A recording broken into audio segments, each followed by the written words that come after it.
Ontario. We've got an announcement forthcoming today that is expected to be the framework of a trade deal between the United States and the UK. So that would be, the first deal delivered in principle, with more to come, says Scott Bessent. And of course, he and the trade team are meeting with the Chinese Communist Party representatives in Switzerland over the weekend. Stephen Mosher says that China is losing the tariff war. Don't believe Chinese communist propaganda, which is, basically a position you should take on everything all the time. But he's got some details in terms of why he believes that China is already being crippled, or certainly on the way to being crippled, with respect to the tariffs that have been imposed. And perhaps so crippled at some point, if an arrangement isn't forged, that the very Xi regime is under threat. Stephen Mosher is the president of the Population Research Institute, an expert on China, and author of The Devil in Communist China, From Mao Down to Xi. Stephen Mosher, thanks for joining us. Appreciate it. Good to be with you guys this morning. So, lay it out the case for us. What are you seeing? What evidence do you have to support the claim that China is getting hammered by the Trump approach? Well, let's start with the fact that there are hundreds of container ships now sitting empty off China's ports, waiting for cargo that will never come, because that cargo is destined for the United States before the tariffs, and the tariffs have simply priced it out of the market. The evidence comes from the wharves, where there are piles and piles of containers stacked 7 and 8 high, filled with goods that are unsaleable because they've been made for the U.S. market, you see, and nobody else in the world wants to buy them. Chinese manufacturers are trying to dump some of those goods in China itself. That's an impossible dream, because Xi Jinping has already told the Chinese people to tighten their belts. In the Chinese, the phrase is 吃苦, which means to eat bitterness.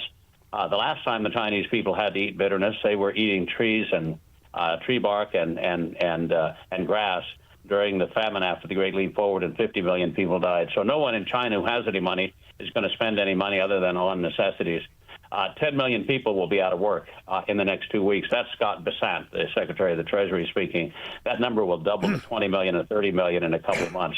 So China has major problems on its hands. People need to understand that we only take about 16% of China's exports. That's 1 in every 6 items that China makes comes to the U.S. But that accounts for 50% of the profits of the export sector. Why? Because we buy in bulk and we pay on time. Little shipments to Africa, little shipments to Southeast Asia. Good luck getting paid. Good luck selling those goods. We're the prime market. And if they lose our market, which they now have because of the tariffs, the export sector of the economy is toast. It's shutting down. There's nothing else in China that works. If they lose the export sector, they've already lost the construction sector. Major developers have gone bankrupt. They've already lost the demography. Because of the one-child policy, China's population is now literally shrinking from year to year. Half of the graduates of college this year can't find jobs, and they've been looking for months. So China's in dire shape. I think China's in the same position now that the Soviet Union was, say, in 1989. Think about that. Where can you go to Soviet Union collapsed. Where can you go to get credible news? Because as you're speaking, I'm thinking, as a former merchant sailor, I would think you'd go to Lloyd's of London, somebody like that. But where can you go to find out what's happening in China? Because I hear now that there are protests, but I don't trust the news media. Well, you have to be careful in the sources you go to. I go to Chinese sources. Some videos, some information does leak out of China. The censorship regime is working overtime to try to hide the chaos from the world, as you would imagine. But, we still have some sources in China. And, by the way, my son is a graduate of the U.S. Merchant Marine Academy, so I know a lot about where cargo ships are these days. And where are the cargo ships? Because the cargo ship supervisor out of L.A. said that they're down 35%. Is that true? Are they Are they turning them around? Well, there was a huge front loading of goods to the United States in the months leading up to to the tariffs. Okay. Now, a lot of those ships were in the mid-Pacific when the tariffs were announced. They turned around and went back, and have now been unloaded. So 50% of the contracts, the bookings for merchant vessels from China to the U.S. have been canceled. 50%. And if you look at the numbers, the tariffs price about 80% of the goods from China out of the market. So you're making $400 billion before the tariffs. Now you may sell about $80 billion worth of goods. They're losing hundreds of billions of dollars. That's money they cannot replace anywhere else. So where does the internal pressure on Xi Jinping come from? Well, it comes from two sources. It comes from massive demonstrations in the streets. The demonstrations are loud and large and growing louder and larger. The Chinese Communist Party is very afraid of a repeat of the Tiananmen demonstrations of 1989. Remember, millions of people took to the streets in Beijing and Shanghai and Guangzhou and other major cities. At the end of the day, the Chinese Communist Party shot down unarmed protesters in the capital city of Beijing and Tiananmen Square on June 4th, 1989, killing about 10,000, rounding up tens of thousands more. Well, there's one way to get the people on your side, and that's to start a war. When you have unrest, you start a war. You maybe pick up China or some of the islands. What do you think of that? Yeah, no, that's a real concern, and I know that our guy in charge of the Indo-Pacific, Admiral Paparo, is thinking about that and prepared for a Chinese move against maybe Taiwan, maybe the Philippines. They're moving very, very aggressively against the Philippines and the South China Sea, maybe in Korea. They'd like probably to have a foreign distraction to distract the people in China from their empty bellies. Exactly. Well, another approach that has been used before, as you just referenced, is repression, and she's certainly not above that.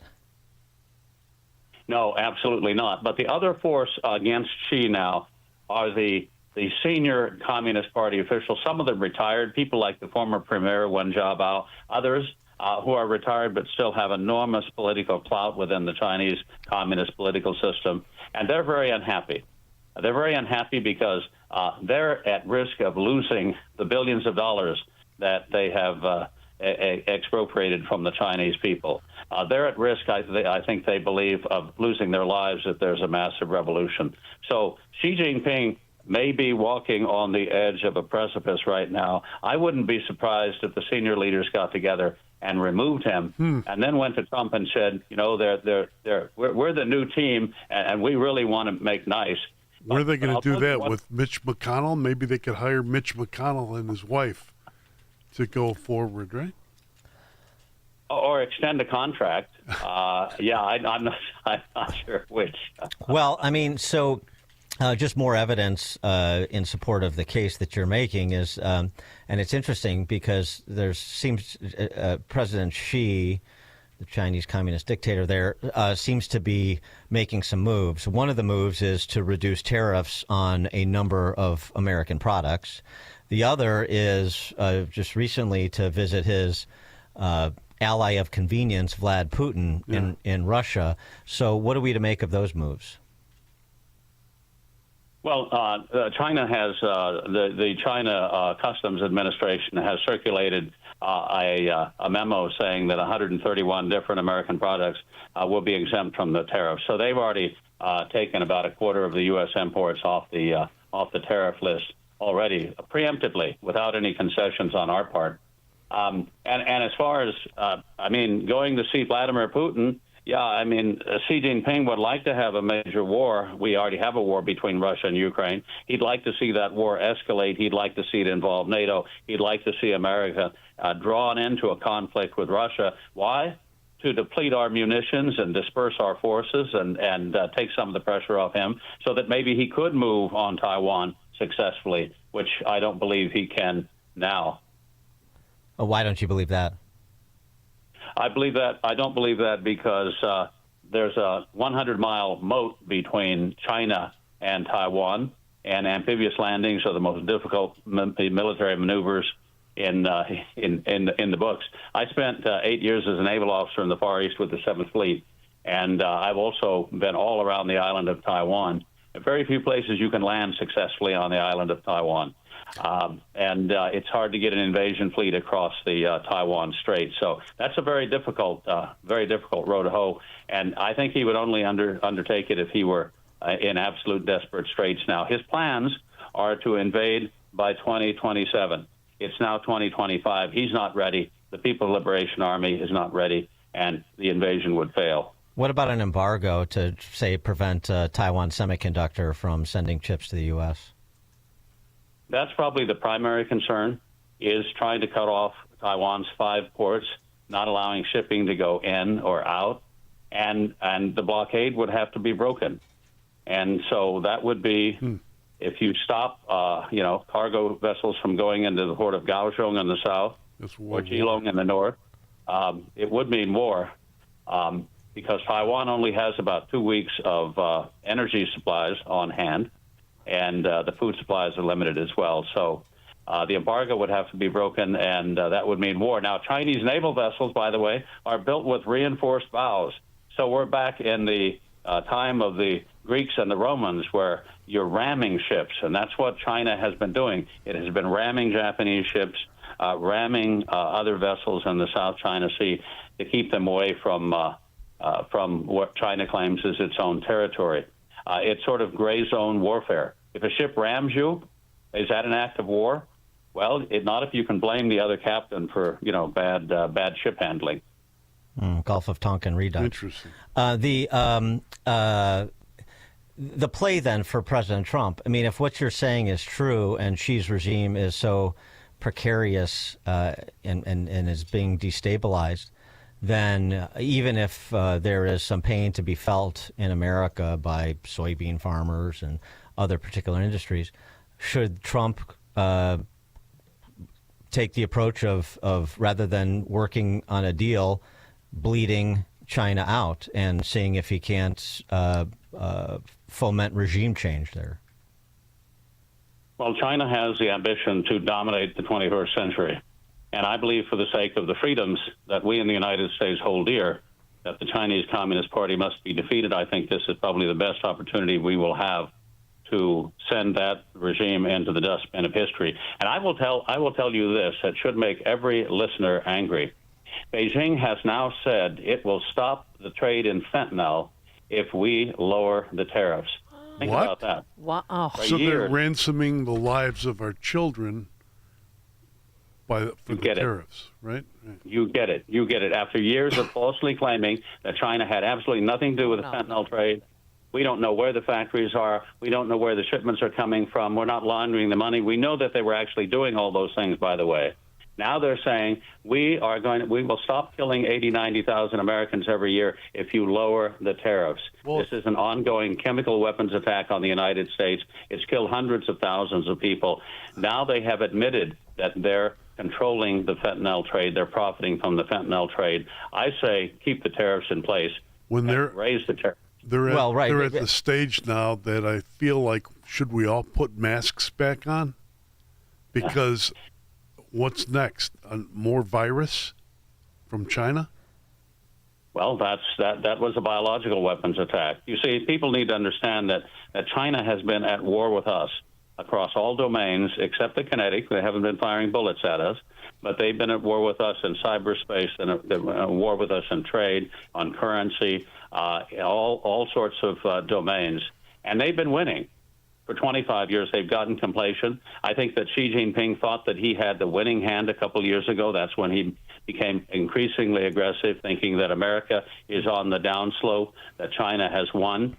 He overplayed his hand. And now we have someone in the Trump and the administration who understands the enormous economic power that we wield over China and the world, and how fragile the Chinese system really is when you come right down to it. And now it's time to end that system. Do you expect anything to happen during that meeting this weekend in Switzerland between Bessent and his Chinese counterpart? Well, the President Trump has already said that he's not going to reduce the tariffs. So I think it'll be a very pleasant meeting. Everyone will smile and nod. The Chinese side will try to make some proposals. But look, everyone needs to understand that any promises that are made by Chinese Communist Party officials are not worth, the paper that they are written on. They have promised over the years to open their market. They lied. They have promised over the years to stop depreciating their currency. They haven't done it. They promised to stop cyber attacks in the Rose Garden back under Obama. That's a long time ago now. They continued. They escalated the cyber attacks. So nothing the Chinese Communist Party says is worth taking seriously. Stephen Mosher is the president of the Population Research Institute, and he's an expert on China, and he's the author of The Devil in Communist China, From Mao Down to Xi. Stephen Mosher, thanks so much. Appreciate it. Thanks for having me. Thank you, and he joined us on our turnkey.pro answer line. Connect with Dan and Amy on the AM 560 The Answer mobile app. Just text the word app to 64636 to download the app today. Rick Borick, host of Unleash Your Wealth. When the stock market struggles, when inflation is high, you need to start looking through the inventory of all